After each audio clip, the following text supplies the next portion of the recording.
Thank you for tuning into WRNC and this interview with Thomas Pellerin-Carlin. Welcome. Thanks for the invitation. You were recently involved in organizing the Europe Day here in Caen, and today we're looking forward to talk a little bit with you about Europe and the European Union. So first of all, I was wondering if you could tell us a bit about your background and what led you into the European politics. Sure. So I'm actually from here, Normandy, born and raised. And I led a career as a researcher working on energy and climate for about a decade. And while I was still a researcher, there's a French politician named Raphael Glucksmann who came to see me and told me essentially that he thought, and I agree with him, that we need more people in politics that know about the topic on which they are deciding upon. So not, professional politicians that have done nothing except for politics in their entire life. People that are actually citizens who actually have a career in one of the policy areas where we need to do more. And working on energy and climate, that was kind of obvious that I could maybe contribute a few things in terms of doing more pragmatic and climate sensitive policy making in the European Union. And so I left my career as a researcher 2 years ago, became a member of the European Parliament, where I'm trying to convince the majority of my colleagues to fight for climate, which is an uphill battle, I would say. And what does it mean to you personally to be European? For me, to be European is to be in the only continent that is free. We are the only continent where we currently have freedom, and where our current government, it may change in France in a year, but our current government is not trying to transform our country into a monarchy or dictatorship. Obviously, freedom is not the, let's say, majority value in most of the Asian countries. China, obviously, is not a free nation, nor is Iran, nor is Saudi Arabia. In Africa, on the African continent, the picture is a bit mixed. So with countries that are real democracies, others that are very authoritarian regimes. And in the Americas, it's clearly a mixed picture. Some countries are full-on dictatorships like Venezuela. Countries like the US, obviously, is historically a democracy, but has really turned into an oligarchy that is becoming more and more authoritarian as time goes by. And so I think more than ever, we Europeans, we need to be the leaders of the free world, to protect European freedom first, obviously, but also to be a beacon of freedom, to be the continent that works with other free nations, people from Brazil, from Canada, from Senegal, from South Africa, that also want to be free. Yeah. And do you feel more French, European, or both? And how can these two identities coexist? I mean, to me, like they're one and the same, like in both. Yeah. I'm still a researcher in my heart. That's the way my brain works. I also had the honor to serve in the French military. So I have a researcher brain, I have a military brain, I have a French brain, I have a Normandy brain, I've got an EU brain. This is like all part of who I am. And if you allow me to be a bit philosophical here for a second, we tend to think in our culture in terms of individual, like something that cannot be divided, like that is indivisive, while we know that biologically, the way our brain works, we don't really think as an individual. We have several layers of neuron connection inside our brain. And that's the way we work as biology. And I think that is also the way we should work as politicians. And so to me, being French and being European, like this is two elements that coexist inside of me. I do not need to choose between one or the other, because actually in that case, it's because I'm French and then I'm European, really. Yeah. And what do you think is the EU's greatest achievements, and where has it fallen short? I mean, clearly the EU's greatest achievement is peace. We take that for granted, and that's actually because of the EU's success. Sometimes I talk about it with my friend who's an MEP from Germany, Tobias Kremer, and we are both interested in defense topics. I'm French, he's German. We are pretty much the same age, mid-30s. And when we have a drink in Brussels, I tell him, It's actually very common for a French and a German in their mid-30s to meet in Belgium. But it's surprising that we meet because we work together and we fight for the same values and we are friends. Historically, the way a French and a German man in their mid-30s would be meeting in Belgium would be over a trench. Yeah. That's the way it has worked for the past 200 years. And the fact that war between France and Germany never happened again, but more importantly, the fact that we can't even think it could happen again, like it is unthinkable, is the EU's greatest success. Then in terms of shortcomings, there are many. All of them, in my view, are linked to the fact that the EU has been governed by the right. The last time we had a social democrat at the head of the European Commission was in 1994. So it has been 32 years that the right has been governing over Europe, and therefore the lack of climate action, the lack of social justice, the brains of our kids being influenced by Chinese and American big tech, all those shortcomings, to me, are not the shortcomings of the EU itself. It's a shortcoming of a right-wing monopoly on power in the last 32 years of European policymaking. Thank you. And now I want to move on to a question concerning energy security, because this has become a major concern since the war in Ukraine. And today, with the tensions involving Iran threatening global energy markets once again, what are your thoughts on the EU's response? I think we are sleepwalking towards a shortage of oil globally. And I really use the word sleepwalking because we are not talking about it. We are going through, I mean, this is the biggest disruption of oil supply in human history. Like, this is what we're living through. And the way that, and the main policy reaction was to say, oh, we've got a lot of oil stored for strategic reserve, we're going to use that now. And that is fine if a miracle happens, like if Netanyahu and Khamenei and Trump suddenly decide to make peace today, and that peace lasts for the next 10 years and oil flows restart again, then yeah, just, using a bit of, using 25% of our storage to cover that would have been the right call. But if the situation continues, which is the most likely scenario because those three men are three bullies, they're not peace-loving, rational people. They are warmongers who have bloods on their hands that have killed, the three of them together, hundreds of thousands of people in the most cruel fashion, including children. And so since those three men are very unlikely to make anything that resembles a long-lasting, credible peace, we need to prepare for the worst. And we should be very active now in cutting oil demand wherever we can. Making sure that, for instance, if people want to go from Paris to Toulouse, just to use that fresh example, just use a train. Like, we don't need planes for that. With a train, you do that in 4 hours and a half. With a plane, with all the going to the airport and stuff, you're essentially having the same amount of time. So let's cut on oil where we can. Let's also make sure that the people that actually need the oil get it, like the firefighters, the soldiers, the nurses, the people that actually matter in our society. And I hope this is the kind of discussion we can start having now to avoid being in a very difficult situation by the end of the year if the situation in Iran and more globally the situation around the Hormuz Strait continues to worsen. And a follow-up on that, do you think that Europe has learned a lesson from its dependence on the Russian energy, or that we're still...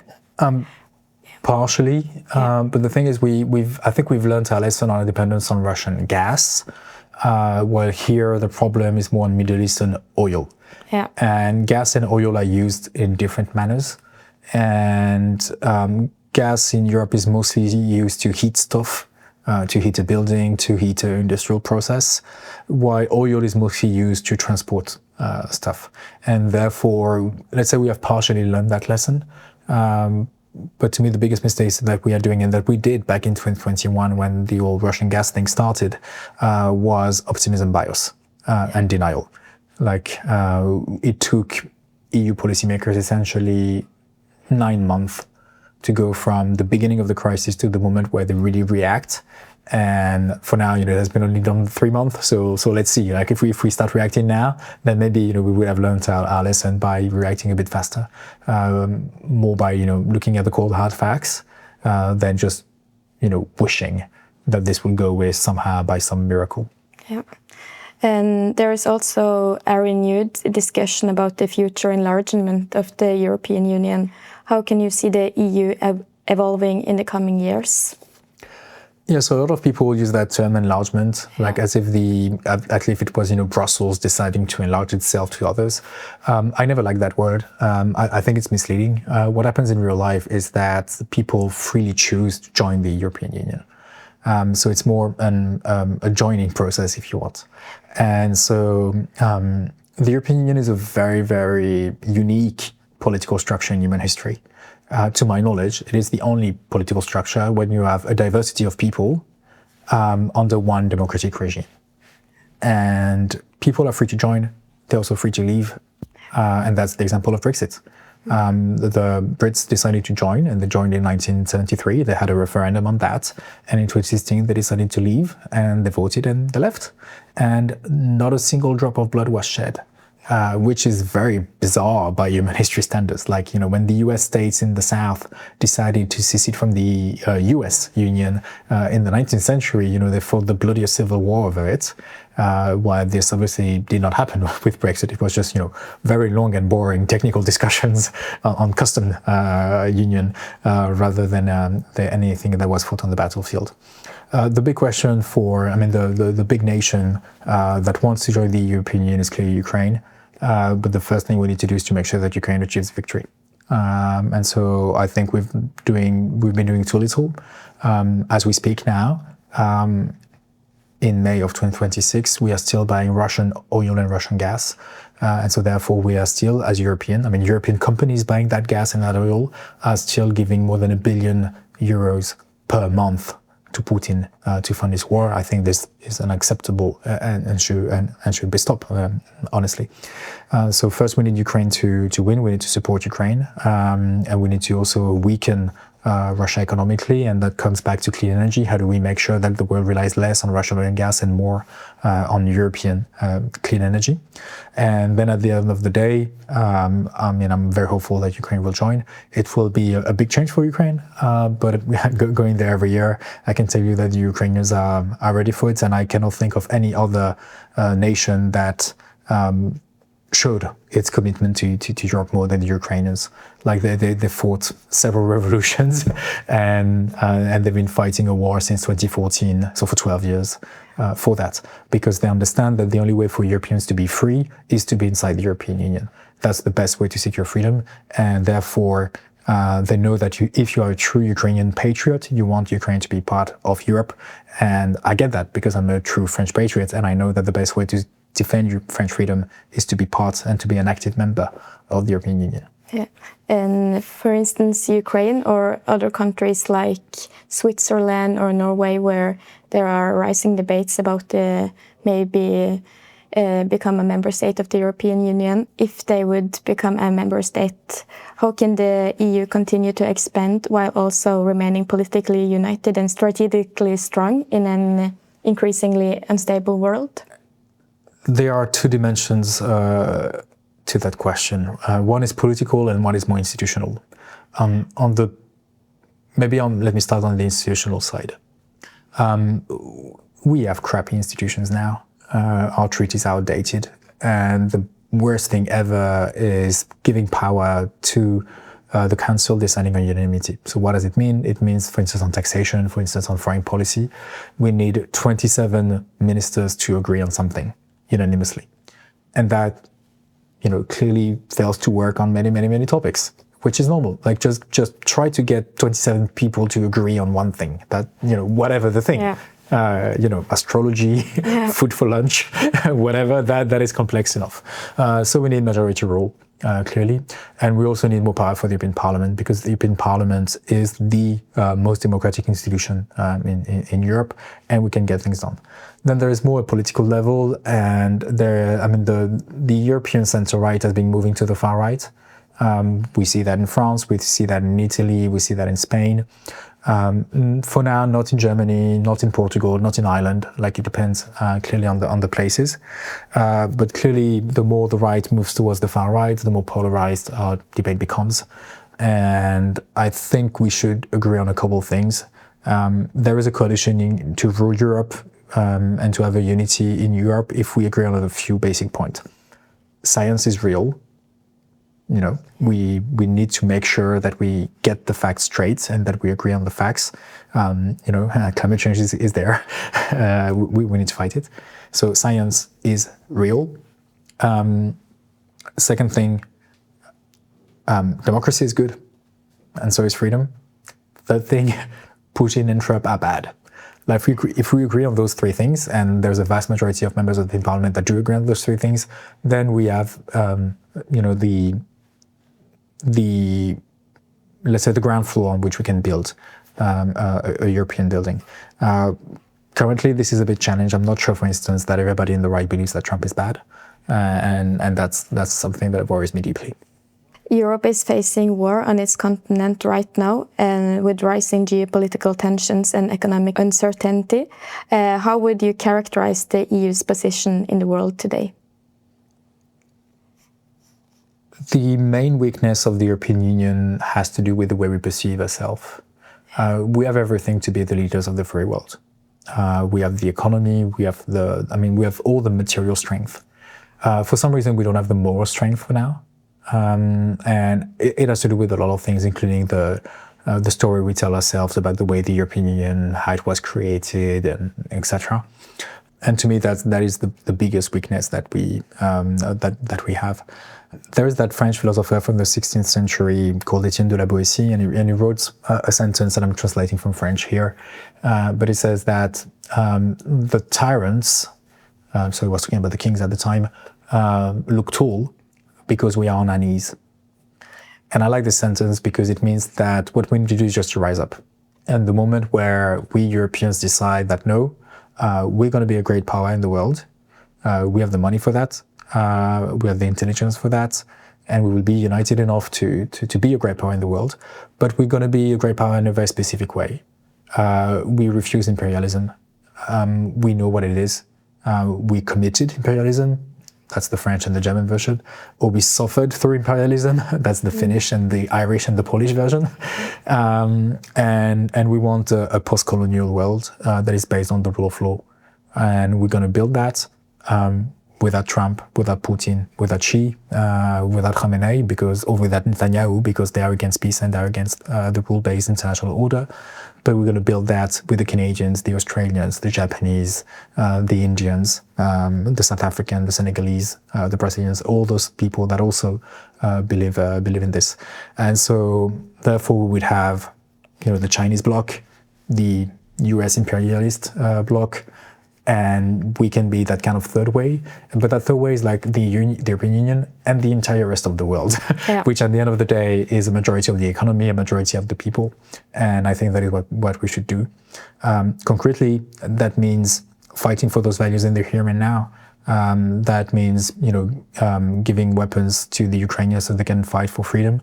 That means sanctioning the Russian economy, but also the Israeli economy, because both of those countries are violating international law on a daily basis and committing war crimes on a daily basis.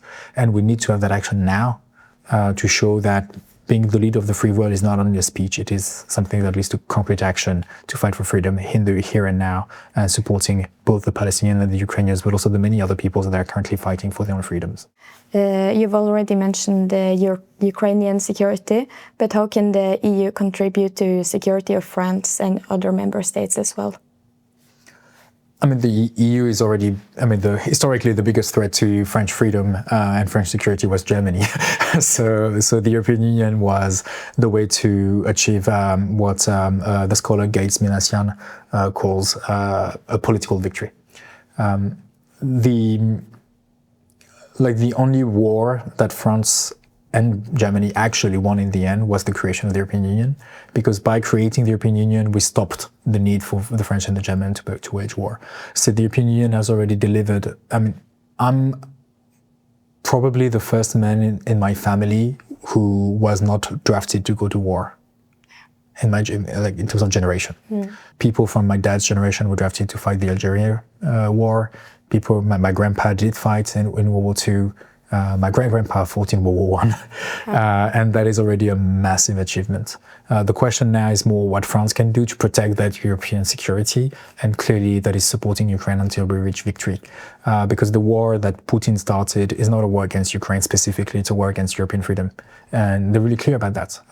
They have a piece written by Russian diplomats last year, and the title of the piece is, and here I'm quoting them, "Burn everything until we reach the English Channel."